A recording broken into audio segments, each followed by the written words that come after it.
एक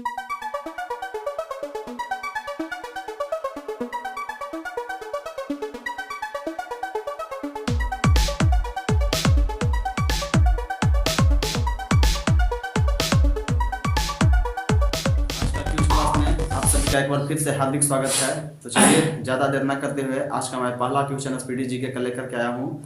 तो आज का पहला क्वेश्चन है कि राष्ट्रीय पर्यावरण अभियांत्रिकी संस्थान कहाँ में स्थित है? नागपुर में। नागपुर बिल्कुल सही जवाब। डीएनए फिंगरप्रिंटिंग केंद्र कहाँ में है? हैदराबाद। हैदराबाद बिल्कुल सही। मौना लोआ हवाई का क्या है यह? मौना लोआ एक सक्रिय क्या है? सक्रिय ज्वालामुखी है। मौना लोआ हवाई का एक सक्रिय ज्वालामुखी है। चलिए अगला सवाल है कि नाथुला दर्रा किस राज्य में स्थित है? सिक्किम। बिल्कुल सही, सिक्किम राज्य में। भारत में त्रिस्तरीय पंचायती राज तंत्र की सिफारिश किसने की थी? बलवंत राय मेहता। बलवंत राय मेहता। बहुत इंपॉर्टेंट क्वेश्चन है। अगला क्वेश्चन है कि टांका जो है किसका किसका मिश्र धातु है? टीना और शीशा। टीना और शीशा बिल्कुल सही जवाब। द्वितीय विश्व युद्ध में किस देश ने को कौन सा देश जो है किसका भाग नहीं था?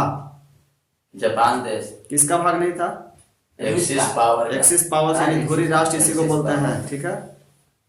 अगला क्वेश्चन है कि भारत में केसर का एकमात्र उत्पादक राज्य कौन है? जम्मू कश्मीर। जम्मू कश्मीर बिल्कुल सही। राष्ट्रीय ध्वज की लंबाई और चौड़ाई का अनुपात कितना है? 3:2। 3:2 बिल्कुल सही। संयुक्त राष्ट्र औद्योगिक विकास संगठन का मुख्यालय कहाँ है? मुख्यालय कहाँ है? वियना। चलिए अगला क्वेश्चन है कि दक्षिण गोलार्ध में वर्ष का सबसे लंबा दिन कितना तारीख को होता है? 22 दिसंबर। 22 दिसंबर को याद रखना है। मोहिनीअट्टम किस राज्य का नृत्य है? मोहिनीअट्टम किस राज्य के? केरल। केरल बिल्कुल सही जवाब। निमोनिया रोग में मानव शरीर का प्रभावित होने वाला अंग कौन है? फेफड़ा। बिल्कुल सही, फेफड़ा। शिकागो में संपन्न कितना ईस्वी के और किसमें भारत के प्रतिनिधि स्वामी विवेकानंद थे? 1879। 93। ठीक है। विश्व धर्म सभा का जो सम्मेलन हुआ था उसमें भारत की तरफ से प्रतिनिधि हमारे स्वामी विवेकानंद जी थे। स्वामी विवेकानंद जी का जन्म कब हुआ था? 12 जनवरी। उन्हीं के जन्मदिन पर हम लोग हर एक साल भारत में राष्ट्रीय युवा दिवस मनाते हैं। राज्यसभा के सदस्यों का कार्यकाल कितना साल होता है? 6 वर्ष बिल्कुल सही। चलिए किस संविधान संशोधन के द्वारा भारत के राष्ट्रपति मंत्रिपरिषद की सलाह को मानने के लिए बाध्य है? संयुक्त राष्ट्र। किस संविधान संशोधन हम पूछ रहे हैं? 79वां संविधान संशोधन। इसको हम लोग मिनी संविधान भी कहते हैं। चलिए अगला क्वेश्चन है कि सल्लम डॉग मिलेनियर फिल्म के निर्देशक कौन है? Danny Boyle. चलिए बहुत बढ़िया। चलिए कौन सा नहर लाल सागर और भूमध्य सागर को जोड़ती है? सुएज नहर बिल्कुल सही। इंस्टीट्यूट ऑफ लाइफ साइंस कहाँ में स्थित है? किस शहर में स्थित है? भुवनेश्वर। बिल्कुल सही, भुवनेश्वर में। स्वामी विवेकानंद जी के बचपन का नाम क्या था?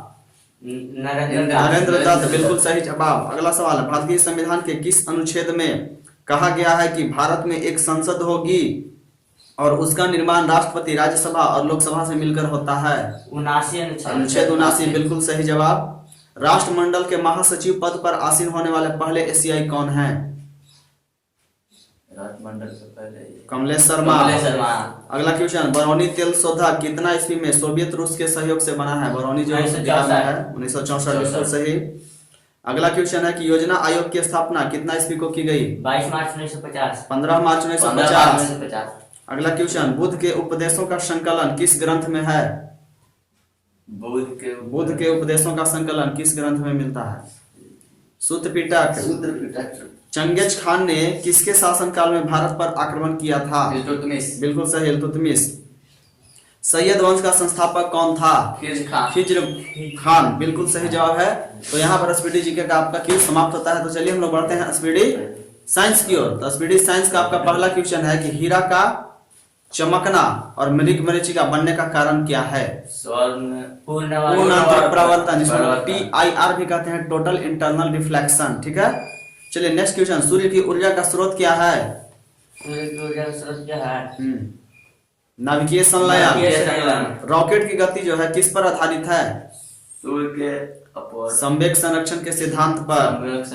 चलिए अगला क्वेश्चन है कि निकट दृष्टि दोष, जिसको हम लोग मायोपिया कहते हैं, वह किस लेंस द्वारा उसका बीमारी को दूर किया जा सकता है? अवतल लेंस।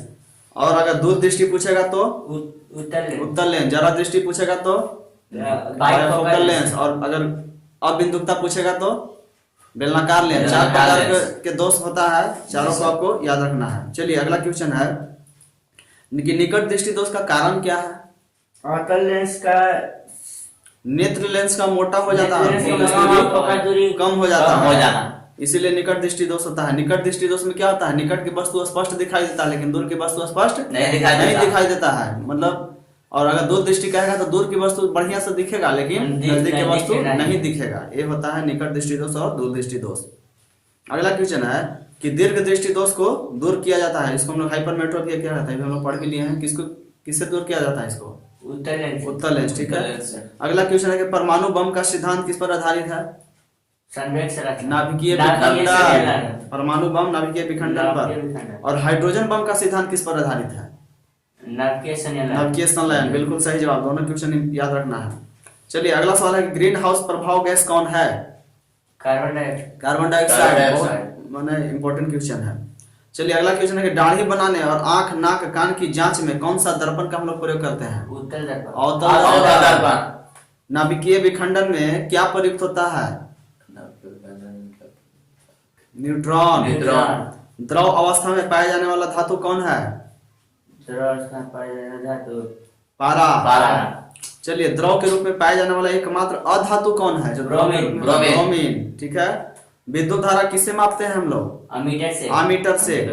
अदिश राशियां कौन कौन है? अदिश राशि ऊर्जा ऊर्जा ऊर्जा, ताप, चार्ज, काल, समय और वेग। कार्य। कार्य वेग कार्य। वेग आपका अथी में आ जाएगा। संवेग। चलिए अब हम पढ़ते हैं सदिश राशियां क्या है? विस्थापन ठीक संवेग है, संवेग, त्वरण, त्वरण, बल। बल।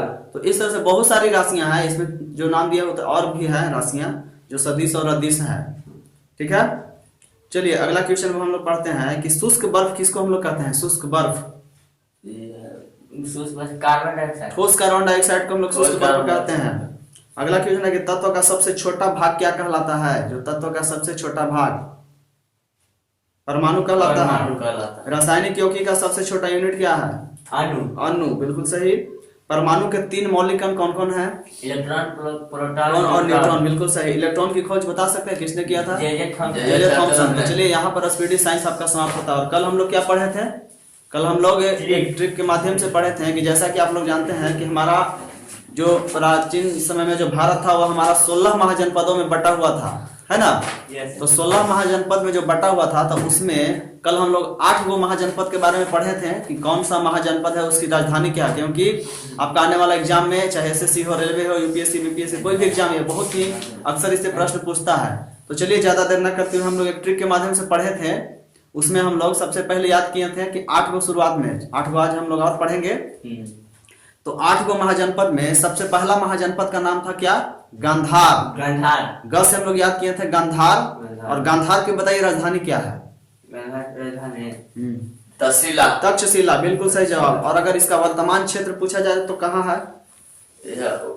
गांधार की राजधानी है तक्षशिला। वर्तमान क्षेत्र रावलपिंडी, पेशावर और पाकिस्तान में जो की है, ठीक है। चलिए दूसरा हम लोग वर्ष से याद किए थे वत्स।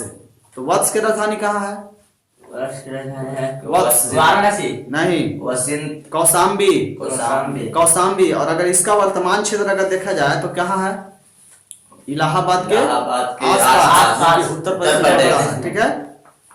इसके बाद हम लोग तीसरा पढ़े थे महाजनपद अवंतिका या अवंती। तो इसकी राजधानी कहाँ है? महेशमती या उज्जैन। तो इसकी अगर वर्तमान क्षेत्र अगर देखा जाए तो कहाँ है? मालवा, मध्य प्रदेश। और चौथा महाजनपद का नाम है काशी। काशी की राजधानी कहाँ? वाराणसी। और वर्तमान क्षेत्र वाराणसी के आसपास उत्तर प्रदेश में, ठीक है। और अगला 5वां हम लोग है कि वज्जी। वज्जी का राजधानी बताइए? वज्जी मिथिला या विदेह, वैशाली में है। मिथिला, विदेह, वैशाली। तो ये बताइए कि इसका भी वर्तमान क्षेत्र कहाँ है? मुजफ्फरपुर, दरभंगा के आसपास और आज का उत्तर प्रदेश। मिथिला, विदेह और वैशाली। मतलब मिथिला अगर देखते हैं तो दरभंगा तरफ है और वैशाली तो आपका मुजफ्फरपुर तरफ है और विदेह है जो आपका उत्तर प्रदेश की ओर है। चलिए अगला है कौशल। कौशल की राजधानी बताइए? श्रावस्ती। और इसका वर्तमान क्षेत्र? फैजाबाद, जो कि उत्तर प्रदेश में पड़ता है। और इसके बाद हम लोग याद किए थे अंग। अंग का राजधानी चंपा। चंपा। अगर वर्तमान में क्षेत्र इसका कहाँ है? भागलपुर। भागलपुर मुंगेर, जो कि बिहार में है। ठीक है। जी। और जो सबसे शक्तिशाली महाजनपद था वह था मगध। मगध की राजधानी कहाँ था उस समय? गिरा। गिरिब्रज या गिरिब्रज। राजगृह। ये पूछता है परीक्षा में, गिरिब्रज या राजगृह। और इसका भी वर्तमान क्षेत्र वर्तमान पटना, गया, बिहार। ठीक है। तो ये था आपका 8 महाजनपद के बारे में आज। और आज हम लोग 8 महाजनपद और पढ़ेंगे। तो आज का यहीं पर क्विज क्लास जो है समाप्त किया जाता है।